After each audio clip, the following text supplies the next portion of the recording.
दोस्तों नमस्कार, मैं हूं आलोक पाठक और आप देख रहे हैं खबर दस्तक। उत्तर प्रदेश में हालात कानून व्यवस्था के मामले में दिन पर दिन गंभीर होते जा रहे हैं। कल हाथरस में एक सेना के जवान की बेरहमी से जान ले ली गई, दौड़ा दौड़ा कर उसको मारा गया। दूसरी तरफ एक वीडियो वायरल होता है, बस्ती में एक साहब को एक बस ने साइड नहीं दिया। साहब नाराज हो गए और उस सज्जन ने बस पर ही फायरिंग कर दी। उसका वीडियो वायरल है। दोनों घटनाओं को बीते 24 घंटे से ज्यादा हो गए हैं और मीडिया में क्या खबर चल रही है, सरकारी पत्रकार क्या कह रहे हैं कि उत्तर प्रदेश में एक नेटफ्लिक्स पे एक सीरीज आ रही थी, उस पे उसके नाम को लेकर उसमें उसके नाम को लेकर कुछ विवाद फैल रहा था। तो उस सीरीज के निर्माता के खिलाफ लखनऊ के हजरतगंज थाने में एफआईआर दर्ज हो गई। इस ट्विटर पर इसकी चर्चा है। इस पर कोई चर्चा ही नहीं कर रहा है कि देश सरहद की रक्षा करने वाला योगी सरकार में, योगी आदित्यनाथ की सरकार में सरेआम उसको हाथरस में भून दिया जा रहा है।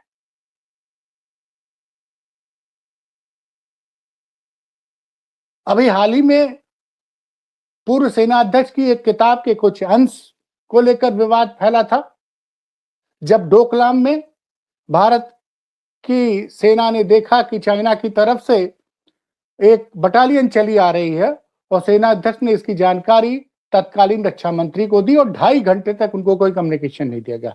कर्नल साहब सीधे आपके साथ, कर्नल साहब को इसलिए जोड़ा है क्योंकि सेना में उच्च अधिकारी रहे हैं। फिलहाल ये ठीक है कि राजनीति का चोला उन्होंने पहन लिया है।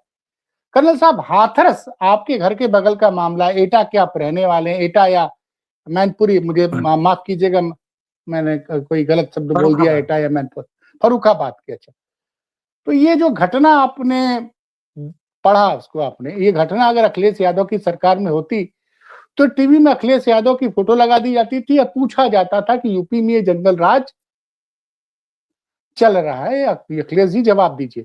अब किसी चैनल में हिम्मत नहीं है कि वो योगी जी की सरकार, योगी जी की फोटो लगा पूछे कि योगी जी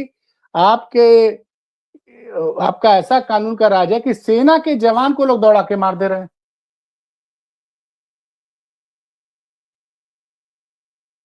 पाठक जी, इस मसले को मैंने भी देखा है। एक दो साथियों ने बताया भी, तो फिर मैंने इसको सर्च किया। एक्चुअली इस घटनाक्रम में दो तीन परिप्रेक्ष्य हैं। अब वो क्यों हुआ, उसके कारण क्या हैं, अगर हम उसको पीछे छोड़ के भी जो हम लॉ एंड ऑर्डर के विषय पे स्पेसिफिकली देख लेते हैं, तो आप कल्पना कीजिए, एक फौजी आगरा में पोस्टेड है और वो कचहरी हाथरस आता है किसी तारीख पे, तारीख खत्म करके गाड़ी से जा रहा है। तो हमला करने वाला एक बार सोचेगा ना कि ये सर्विस में है, बगल में नजदीक में आगरा में पोस्टेड है, किसी भी तरह की हरकत होगी तो शासन प्रशासन तुरंत एक्टिव हो जाएगा और बहुत कष्ट होने वाला है। अगर मैं गलत नहीं हूं तो हमला करने वाला भी तो हमला करने से पहले 10 चीजें सोचता होगा ना, कि बस ऐसी आवेग में हमला कर देता है। तो सवाल ये उठता है कि मौजूदा सरकार में एक सेवारत फौजी को दिन दहाड़े कचहरी के बाहर इस तरीके से सड़क पे रोक के ताबड़तोड़ 4-6 लोग चारों तरफ से घेर के उसको गोलियां मार के सड़क पे उसकी हत्या कर सकते हैं दिन दहाड़े।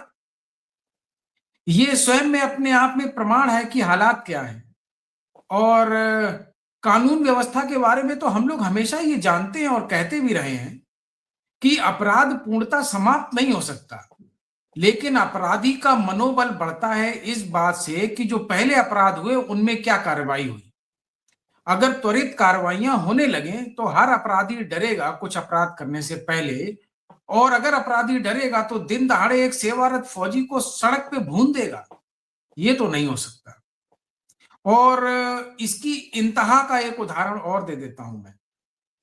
मेरी जो भी उम्र हो, मुझे नहीं याद आता है कि कभी चीफ सेक्रेटरी को और डीजीपी को हाई कोर्ट ने वीडियो कॉन्फ्रेंसिंग के थ्रू हियरिंग पे बुलाया हो और उनको बहुत कड़ाई से, बहुत अच्छी तरीके से सुनाया है, डांटा है और एक तरीके से चेतावनी दी है।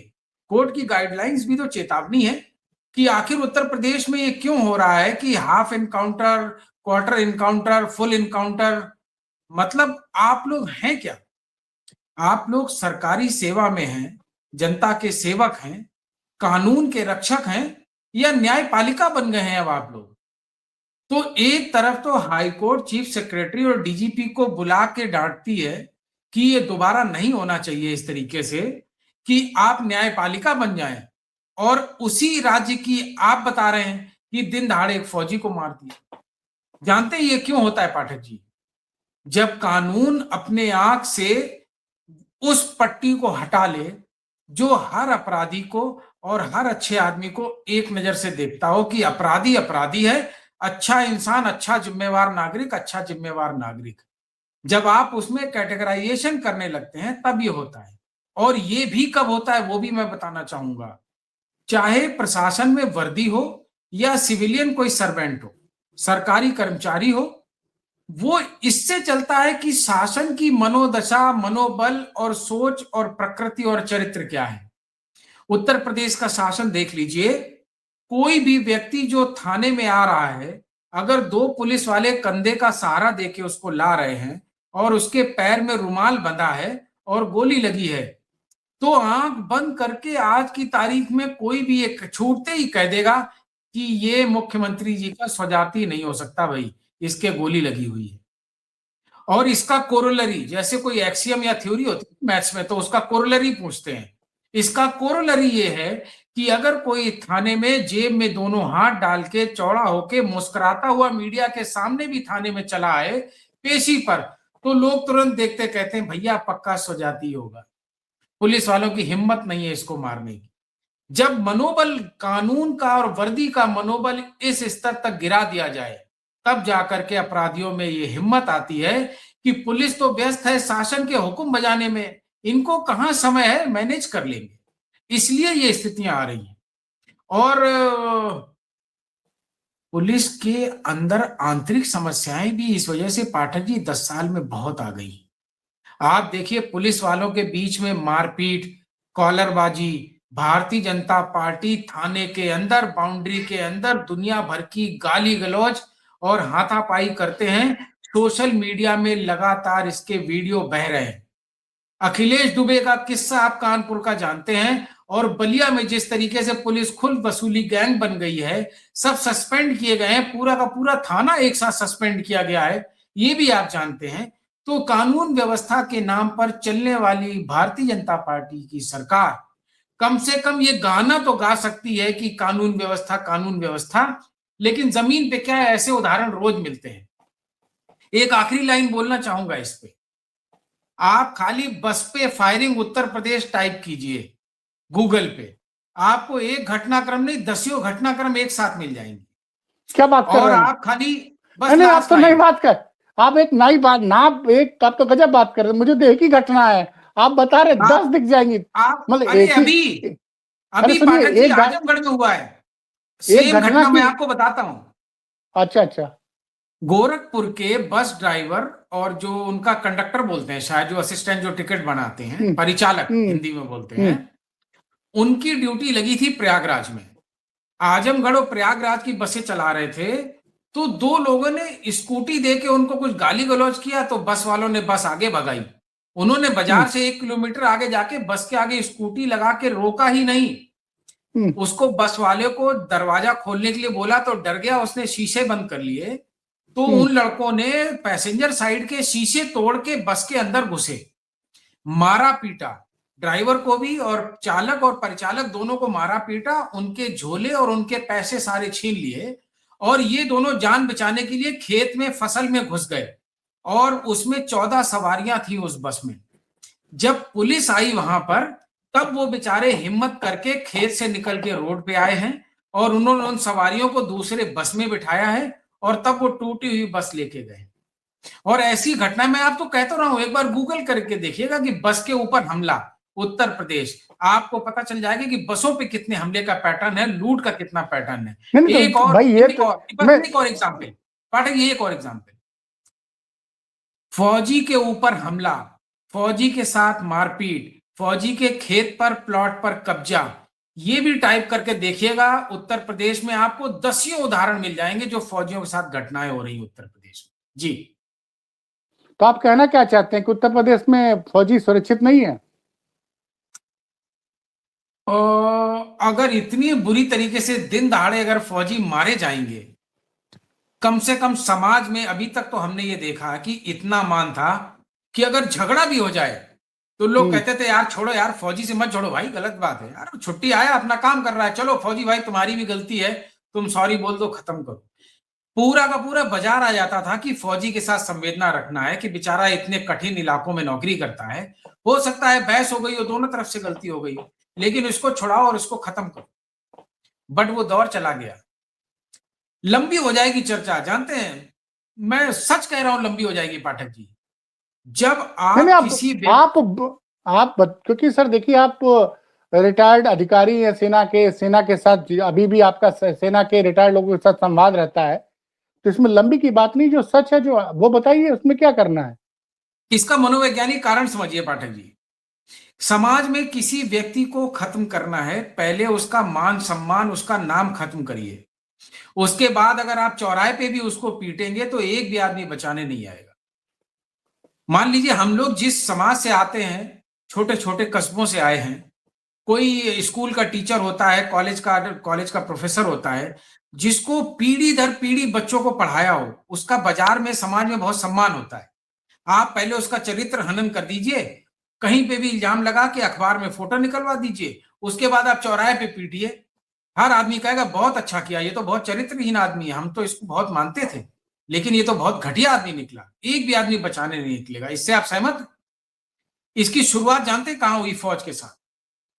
कम से कम हम जैसों ने, छोड़िए आप जैसों ने भी कभी कल्पना नहीं की होगी कि इस देश के फौजी को अग्निवीर बना देंगे, 4 साल के ठेकेदार की नौकरी बना देंगे, और देश में कभी भारतीय जनता पार्टी जो रेवाड़ी में रैली कराती है जनरल वीके सिंह के माध्यम से, जो पुलवामा के नाम पे वोट मांगती है, क्या किसी ने कल्पना की होगी जो राष्ट्रभक्ति का पूरे देश में सबको सर्टिफिकेट बांटती है, वो ही फौजियों की नौकरी खा जाएगी? लेकिन जब नौकरी खा गई ना पाठक जी, तो जो अग्निवीर के लिए जो लड़के भर्ती आ रहे थे वो सब पैरामिलिट्री फोर्सेस और पुलिस में जाने लगे। तो जो गांव में अच्छे लड़के हैं, जो ज्यादा कॉम्पिटिटिव हैं, वो फौज की भर्ती को प्रेफरेंस नहीं दे रहे हैं। अग्निवीर की भर्ती की बदनामी की और उसकी निराशा की वजह से फौजियों का मनोबल टूटना वहां से शुरू हुआ। फिर कुछ अधिकारियों ने टीवी पे आकर के अग्निवीर के फायदे बताने शुरू किए, और ये सब वो अधिकारी थे जिनकी 31 तारीख को अकाउंट में पेंशन आती है। तो जो पेंशन खा खा के बोल रहे हैं कि पेंशन के बिना अग्निवीर क्यों अच्छी है, उनकी वजह से फौज का मनोबल और भी टूटा, और समाज को भी लगा कि ये फौज भी हमारी जैसी है। अपने सिपाहियों को निपटा दिया, और साहब लोगों का देखिए, साहब लोग फायदा भी बता रहे हैं कि इनको निपटाने के क्या फायदे हैं। तो ऐसे ही करके बहुत सी घटनाक्रम हुई। मैं 2 लाइन में एक घटना आपको ताजी ताजी बता देता हूं। इस बजट में इतना चर्चा हुआ, इतना अखबार में, मीडिया में आया, लेकिन एक लाइन धीरे से खा गए ये लोग।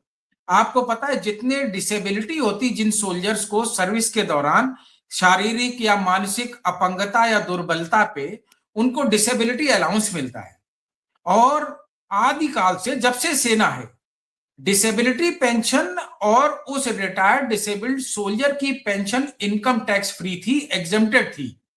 इस बजट पे उस पे इनकम टैक्स लगा दिया। आप सोचिए, जिस आदमी ने अपने शरीर को अपंग बनाया हो देश की सेवा में, अब वो अगर यहां रह रहा है तो पूरे जीवन उसी अपंगता के साथ रहेगा, बुढ़ापा भी उसका कैसा कटेगा। और आपने उसके उस चीज को कंपनसेट करने के लिए इनकम टैक्स एग्जेम्पशन दिया था, और सरकार ने धीरे से लगा दिया।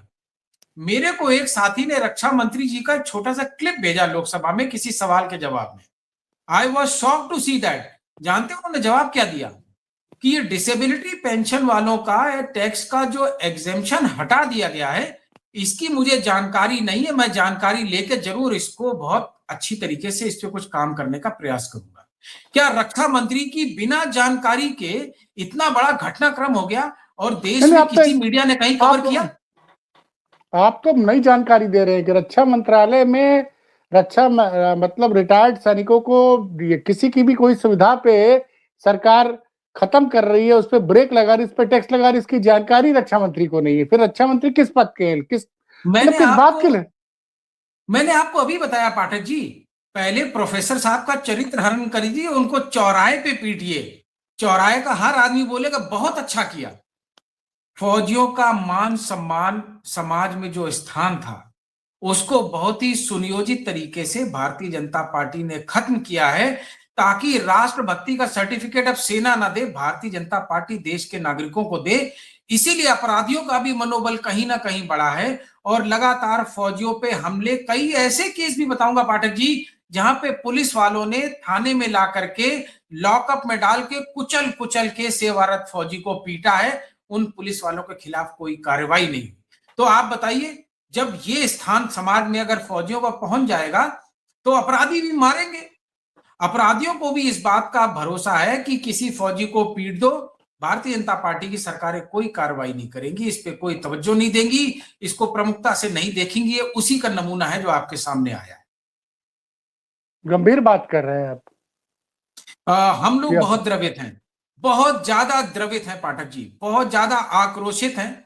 और सैनिक समाज के अंदर अनुशासित लोग होते हैं, कम बोलते हैं, सोशल मीडिया पे ज्यादा आते नहीं हैं, और कम से कम समाज में सरकारों की बुराइयां चाय की दुकानों पे, पान की दुकानों पे नहीं करते हैं।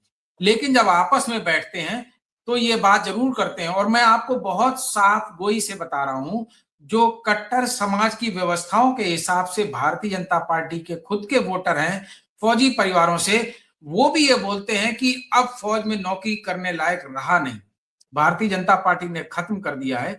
इससे तो अच्छा लड़के को पुलिस में भर्ती कराओ, बगल वाले जिले में पोस्टेड रहेगा, होली दिवाली इतवार शनिवार घर पे बैठेगा, फौज में जाएगा, 10 महीने रहेगा, और उसके बाद भी 4 साल के बाद परमानेंट होना तो छोड़ो, अब तो किसी थाने में, कचहरी में, तहसील में जाओ तो कोई अदब से, इज्जत से फौजी जवान से, लड़के से बात नहीं करता।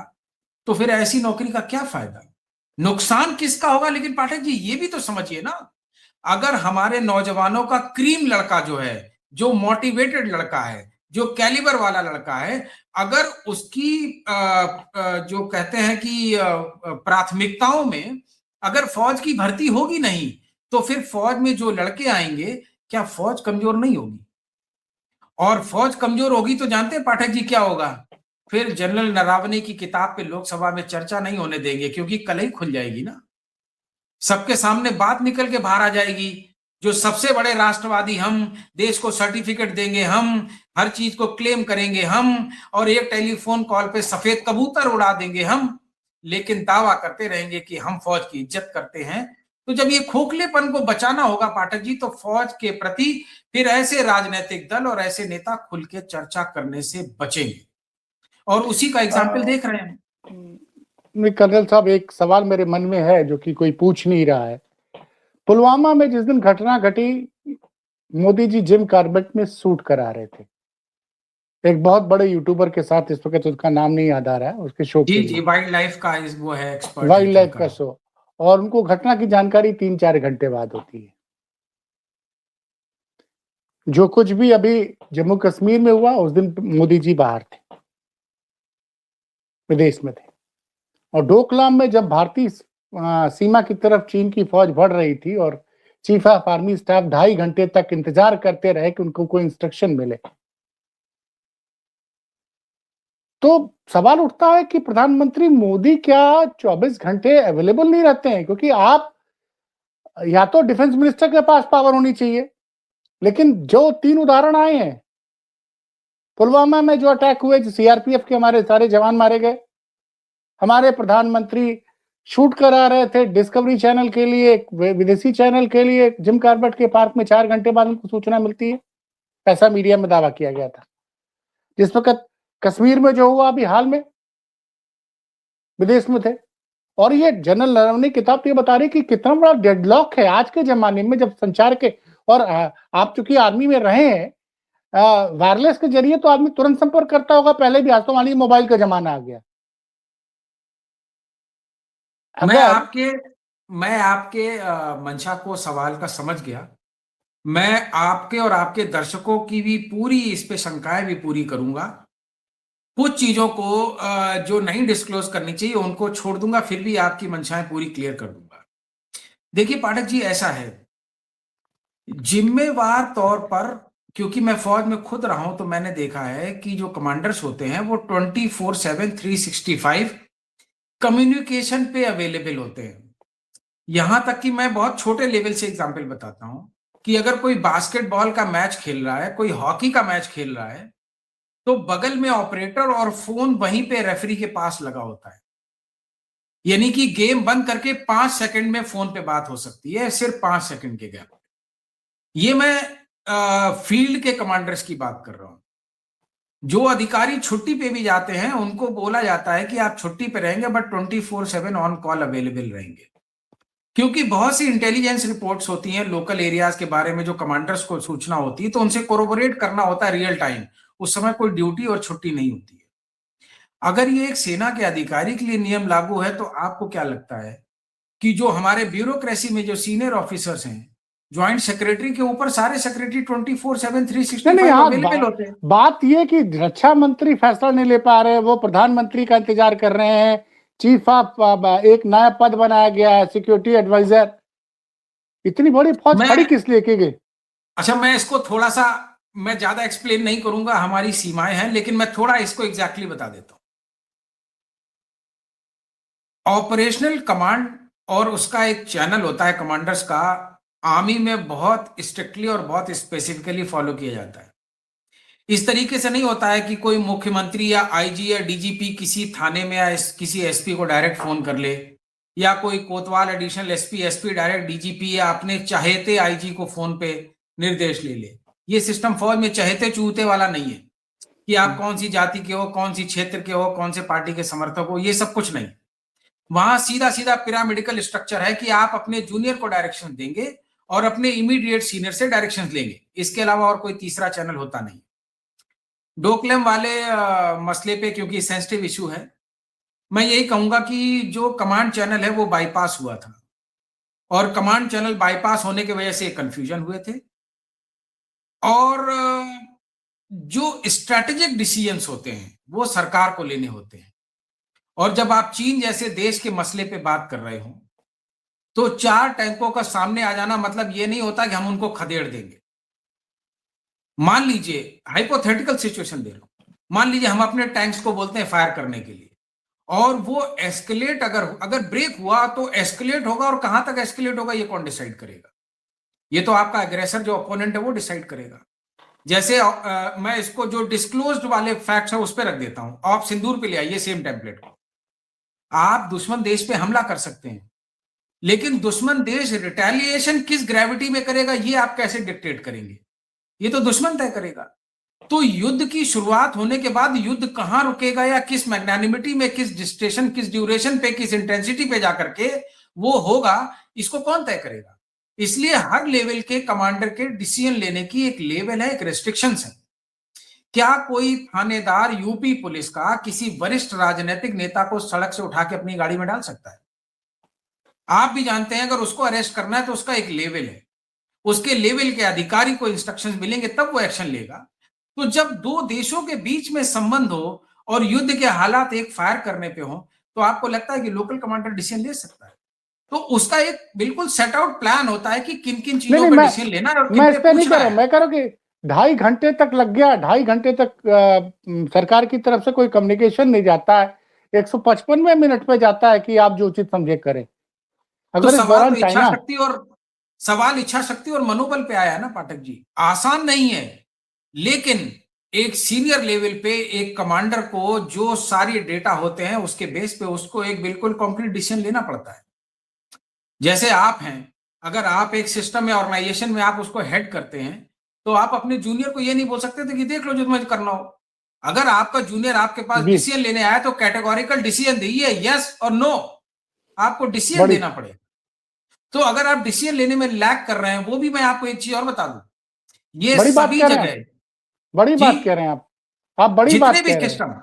जितने भी सिक्योरिटी के पैराफिनलिया, जितने भी ऑर्गेनाइजेशन है कंट्री में, जितने भी इंटेलिजेंस के अलग अलग ऑर्गेनाइजेशन हैं, सुबह और शाम दोनों टाइम सिचुएशन रिपोर्ट सेटअप बोलते हैं, वो जाती है, कंपाइल होती है, पीएमओ में और ये पूरी पैन वर्ल्ड ये सिस्टम फॉलो होता है, सिर्फ इंडिया में नहीं।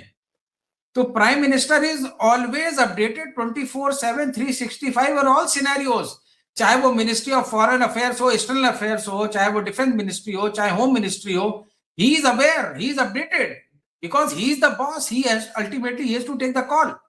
अब अगर वो डिसिसिव कॉल नहीं ले रहे हैं तो इसीलिए आप मुझे एक बात बताइए, फिर लोकसभा में चर्चा क्यों नहीं हो रही? क्योंकि चर्चा होगी तो प्याज के छिलके उतरेंगे ना, तो उन छिलकों को उतरने से बचाने के लिए सारी भागदौड़ है। और पाठक जी, जनमानस आजकल इतनी शिक्षा, इतनी जागृति है, सोशल मीडिया है, सबकी जेब में मोबाइल है, इतनी देर में सब समझ गए, सबको समझ में आ गया। मैं बहुत कुछ जानता हूं और उस स्पेसिफिक के बारे में, लेकिन हम एक ऑर्गेनाइजेशन से आए हैं, हमें उसका मान सम्मान कदर और सब चीजें हमें अनुशासन में रखना है। तो मैंने सिर्फ वो बातें की हैं जो आम पटल पे की जा सकती हैं, लेकिन मनोबल और इच्छा शक्ति पे तो सवाल उठ के आ ही गया। पब्लिक में चर्चा का विषय तो बन गया ना। अब पान की दुकान पे और चाय की दुकानों पे बैठ के बात तो होने लगी होगी कि आखिर ऐसा क्या भय है कि लोकसभा में नहीं बोल सकते? क्यों नहीं बोल सकते? 3 दिन तक ये क्यों है ऑन लॉक मोड में हम रहे कि जैसे ही चीन शब्द मुंह से निकलता है और बोलते हैं बोलने नहीं देंगे। अरे हमारे राष्ट्रीय अध्यक्ष जी ने तो बिल्कुल स्पष्ट तौर पे जब उनसे पूछा, बिरला जी ने, स्पीकर महोदय ने, तो उन्होंने बोला कि हमारे अपने समाजवादी नेता लगातार कहते आ रहे हैं कि भारत का असल दुश्मन कोई देश है, तो हमें असल खतरा किसी से है तो चीन से है। तो दुश्मन देश के बारे में बात करने में क्या दिक्कत है? खुल के बात करिए और स्पष्टता से कहिए वो मेरा दुश्मन देश है। बट एक लाइन की शंका ऐड कर दूं साथ में, अगर आपकी मानसिकता व्यापारिक हो तो मैं उस साइड की मानसिकता भी बता दूं। हम हर साल चाइना को जो इंपोर्ट करते हैं और जो एक्सपोर्ट करते हैं, उसमें 9 से 10 लाख करोड़ के घाटे का जो हमारा डेफिसिट है। यानी कि फर्ज कीजिए हम लगभग 35 लाख करोड़ का इंपोर्ट करते हैं और 25 लाख करोड़ का एक्सपोर्ट करते हैं। तो हम चीन को हर साल 10 लाख करोड़ रेवेन्यू में दे रहे हैं उनको। और हम ये भी जानते हैं कि अगर हिंदुस्तान का सबसे बड़ा कोई दुश्मन देश है तो चीन है। तो फिर इच्छा शक्ति और मनोबल की बात आई ना कि राष्ट्र के मुद्दे इंपॉर्टेंट होने चाहिए या व्यापार इंपॉर्टेंट होना चाहिए, पहले क्या इंपॉर्टेंस लेगा? इसलिए चीन की चर्चा लोकसभा में होगी तो व्यापार में शायद जो लोगों के इंटरेस्ट होंगे, उनके इंटरेस्ट अगर डिस्टर्ब होंगे तो शायद उनको सुरक्षित करना चाहते होंगे। समस्या ये कि देश का मान सम्मान, अभिमान, सेना सैनिक की मान, उसकी सुरक्षा, उसकी शहादत हमारे लिए ज्यादा इंपॉर्टेंट है या चीन से व्यापारिक, वो भी कौन सा व्यापारिक रिश्ता जिसमें 10 लाख करोड़ का हर साल देश को नुकसान उठाना पड़ रहा है। इसलिए चर्चा नहीं हो रही पाठक जी लोकसभा में। जी, आपने बहुत बड़ी बात कह दी कि सरकार पूरी तरह से चाइना के नाम पे कर रही है। आप कहना चाह रहे हैं ना, इसके चाइना पे बहस नहीं करना चाह रही है, सूचना है नहीं, क्योंकि आपके नेता की तो माइक ही ऑफ कर दिया था जब वो बोलना शुरू किया, 40 सेकंड बाद, आगे बोलने नहीं दिया 40 सेकंड बाद। लेकिन ऐसा थोड़ी उन्होंने बंद कर दिया तो अखिलेश जी की बात तो अब आज की डेट में सोशल मीडिया है, वो कुछ भी बोलते हैं 5 मिनट के अंदर सबके पास पहुंच जाता है। उसको नहीं, जनता ने पकड़ लिया पाठक जी कि राष्ट्रीय अध्यक्ष हमारे अखिलेश जी ने स्पष्ट कहा है कि चीन पे लोकसभा में खुल के बातचीत होनी चाहिए, दुश्मन देश है, सबको अपनी राय रखनी चाहिए। और पूरे देश ने देखा ही, पूरा देश इस बात को जानता है कि हम समाजवादी चाहते हैं कि लोकसभा में चर्चा हो और दुश्मन देश पे तो निश्चित ही चर्चा हो और खुली चर्चा हो।